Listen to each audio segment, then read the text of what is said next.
When you were a child, how were you punished? And I can look and tell you a lot of you were punished a lot. No, when you had knowingly done something you shouldn't have done, when your parents had explicitly told you not to do something and you did it anyhow, how were you punished? Parents these days give their children a timeout where they go and they sit in some other room for an express period of time. Our son Christopher Dudley spent most of his childhood sitting on the steps. He would just never give in. I'd go every 30 minutes and say, "Are you ready to apologize now?" So, okay, stay there. Go back 30 minutes later. All day long, he'd just sit. Some parents these days, they take away privileges. They take away TV or video games, or worse of all, they take away the telephone. But when I was a kid, punishment was a much simpler thing.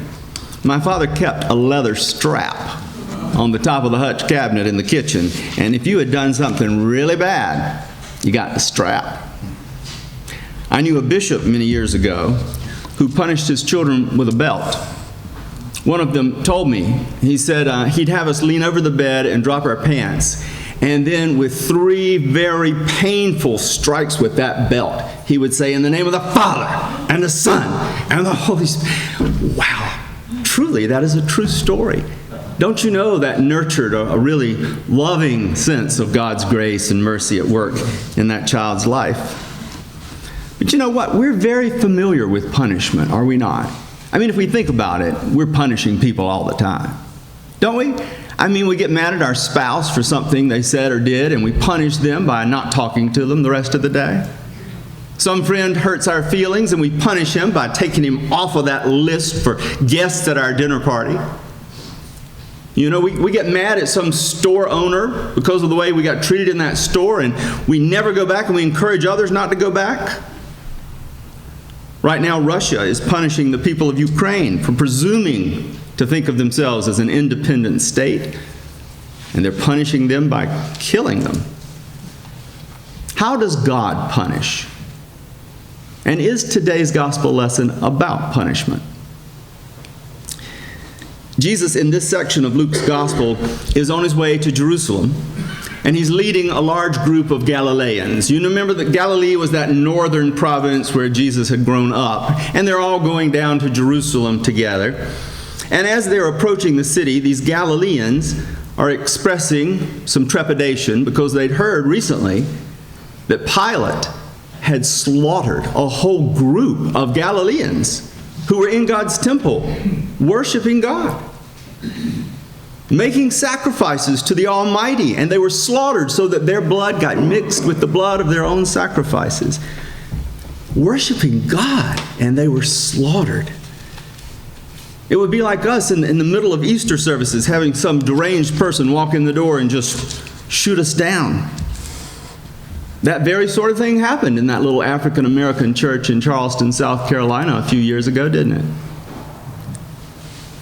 Jesus says to his fellow Galileans, "Do you think that those Galileans, the ones killed by Pilate, were worse sinners than all the other Galileans? Worse sinners than you all?" In other words, do you think that they were killed by the hand of God?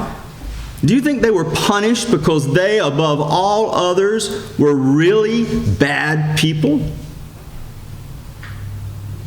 5 or 6 years ago, 49 gay people were slaughtered in a nightclub in Orlando. And many people, many Christian people, saw that slaughter as God's righteous wrath. Many Jews in Jesus' time thought that everything that happened at the hand of God, whether good or bad. If you went from a stable life to poverty, it was at the hand of God. Obviously, you or some family member had done something sinful. God was punishing you. If you were robbed or stabbed by some bandit, it was at the hand of God. It was a judgment. You remember how they asked Jesus about the man born blind, whether he or his parents had sinned so that he was born blind? The assumption was that his blindness was God's punishment for somebody's sin. In today's gospel lesson, Jesus continues this conversation by asking, hey, do y'all remember about those 18 citizens of Jerusalem on whom that tower near the pool of Siloam, south of Jerusalem, that tower that fell on them and killed every one of them? Do you remember that? Were they more sinful than anybody else living in Jerusalem at that time? Jesus asks. Was that God's punishment being visited upon them? Did they deserve more than any other people in Jerusalem to be killed? These questions create great theological conversation, don't they? You've got these two horrific events. You know, one was intentional and one was accidental. But were they both at the hand of God? Pilate used an arm of the government, to slaughter innocent Jews. It reminds me of 9/11, doesn't it? A group of men from another country who despised America, and they hijacked airplanes and flew them into Twin Towers, killing over 3,000 people. Was this punishment from God? There were a number of preachers who said so. Go back to 9/11, oh boy, there were preachers all over America saying this was God's punishment. Some said on America in general. Some said on New York City because of all the evil in New York City. Heaven knows that kind of evil has never dwelt in Tallahassee, but in New York City. Do we really think for a moment that those people working in the Twin Towers were evil people who deserved destruction, and that destruction came from the hand of God? Does God work like that? Jesus talks about that Tower of Siloam, how it fell for no apparent reason, killing 18 citizens of Jerusalem, killing them all. Sounds a bit like that apartment building down in Surfside, Florida, that fell not so long ago. You remember it killed 98 people. Was that the hand of God? So often over the course of my ministry, I've heard people talk about how God was punishing this person or punishing that person because of greed or adultery or hatefulness. I think we think that way often, even if we don't admit it. We think it not only about other people, we think it about ourselves. Why did this happen? I must have done something wrong. I must not have been faithful enough. I must not have been praying the way I should have. I know I was doing that bad thing. I was thinking that bad thing, and maybe that's why my child got sick. Maybe that's why this or that happened.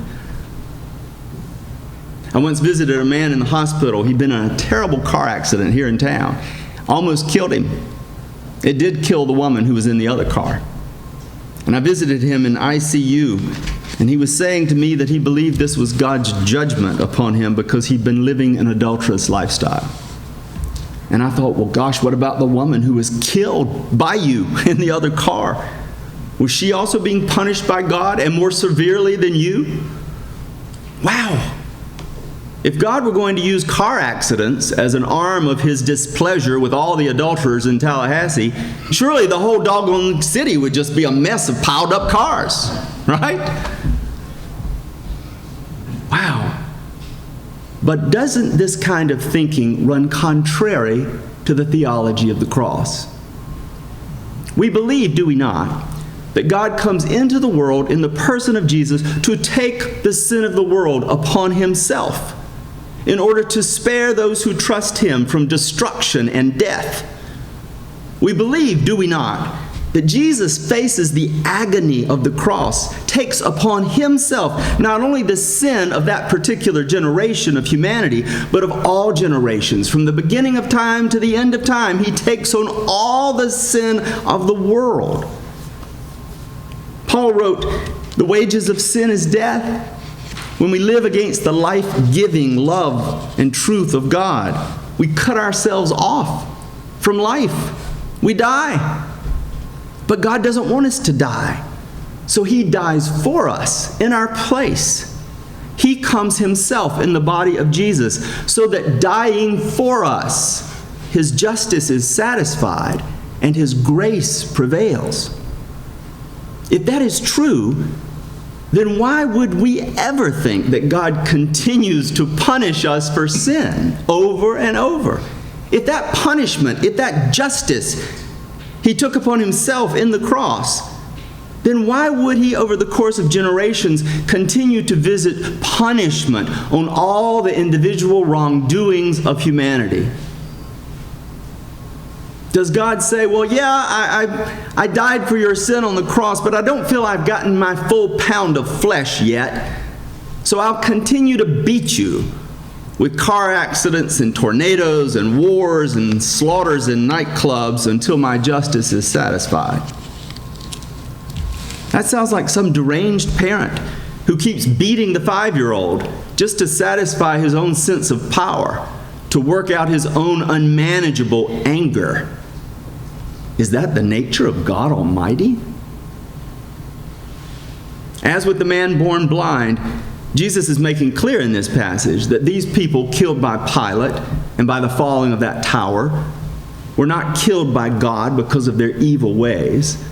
But he says, if you, my children, continue to ignore God's guidance, you will experience destruction in the same way. Notice those last 3 words, in the same way. If we read this in the context of the larger gospel, which we should always do, never read a little pericope of gospel without reading the whole of it, we discover that Jesus is saying 2 things. Number 1, if Israel continues to follow its own path, seeking to worship the nation more than the Lord, determined to raise up an army to fight Rome so that they might restore their kingdom of Israel, they will end up like the Galileans who were killed in the temple by Pilate. They too will be killed at Roman hands. They and all of Jerusalem will be destroyed. At the end of this same chapter, Jesus says, Jerusalem, Jerusalem, how often I would have gathered you as a hen gathers her brood, but you would not have it. Over and over, I've tried to pull you in the right direction, to guide you. You would not have it. And we know 35 years later, Jerusalem was utterly destroyed by the Romans. He is also saying, number 2, that life is short and unpredictable. You never know when a tower might fall on you. Be sure you're living life in the fullness of God's grace, that you're following His path, so that whatever happens to you, you're in the hands of God. Jesus makes clear that this is not about an angry God who has to take out His anger by killing people, but a God who lovingly, patiently tries over and over and over to guide His children away from the cliff off of which they are determined to fall. If you keep walking the path you're walking, says Jesus, instead of following the path being placed in front of you, you're going to end up in a terrible place. Then Jesus launches into this parable about the fig tree and the vineyard. This parable is about the patient love and generosity of God. It's God's vineyard. The vineyard is the people of Israel. And God has been shaping and nurturing and pouring Himself into this vineyard for generations, hoping to bring from it great fruit. Since Abraham, Isaac, and Jacob. And He asked, why continue to work with these people? Why not just let them be cut down like a fruitless tree and use the ground for other trees? And Jesus in the parable is the gardener. I like that He's the gardener. He's the gardener who intercedes on behalf of the people of the vineyard. And He says to the owner, give me just a few more months, another year. Let me loosen the soil so that it gets air. Let me put some manure on it so that maybe it has a chance for life and good health. The point here is that the mercy and grace of God gives a second, third, fourth chance. But ultimately, if we don't respond to that love and that grace, we end up taking a path that leads us away from God and away from life itself. This business about the nature of God's grace and mercy is underscored later in this same gospel, after this section. It's being underscored by that story of the prodigal son and the lost sheep.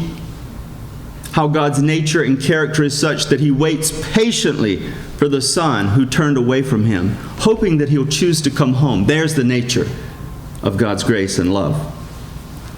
How God's like the shepherd who leaves the 99 to go check out, restore the one, because the one matters to him. This is not some God who with uncontrollable anger lashes out, throwing a tower on some people, taking others down with the sword. In the chapter just before this lesson, chapter 12, Jesus tells the Jews that you can discern the weather, but you can't discern the presence of God standing right in front of you. He says to them that they and we can be so tethered to the thinking of this world. Our minds can be so focused on superficial things that finally don't matter, that we become blind to what God is trying to show us right in front of us. The chapter after this, chapter 14, has that parable of the wedding feast. You know, God giving this grand and glorious party, this wonderful feast, inviting all the people of Israel to come and be a part of it, but they refused to come. This is not a lesson about how God punishes unfaithful people, how an angry God seeks vengeance, but how a patient and loving God keeps opening the door and opening the door and opening the door that we slam shut. Not God causing these horrible things that happen in our lives, but us determined to ignore God, to walk into terrible situations by our own choosing. This is the parent that keeps telling the child, if you touch that hot eye on the stove, you're going to get burned. And the child touches it anyway, because he is a child who has not learned to listen to his parents. Can God teach us important things about life and grace and love through the terrible things that happen in the world? Of course He can, and I believe He's seeking to do that every day. But does God cause those terrible things to happen as a further punishment for our wrongdoing? No. No. And if we believe that, then we utterly deny the purpose of the cross of Christ. Amen.